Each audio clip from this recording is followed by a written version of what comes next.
Welcome to the Slop Temple. We pray this video helps. You're starting with the essentials.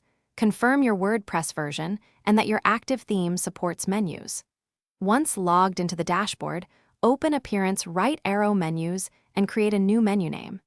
You should choose header versus footer placement now because location controls available settings.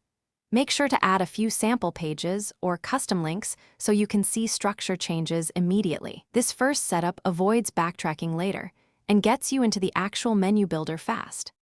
Now you'll build and organize the menu. Add pages, posts, custom links, or categories from the left panels, then drag and drop items into the order you want.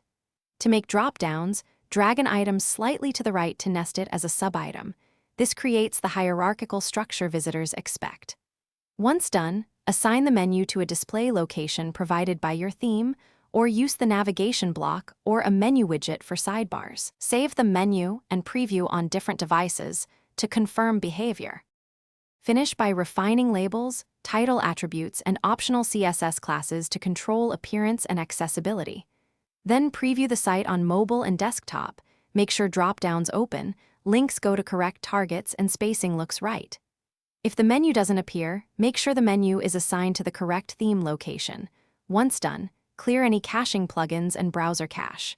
If problems persist, temporarily switch to a default theme to identify theme conflicts. This isolates the issue quickly. Thanks for watching. Consider subscribing if we helped you.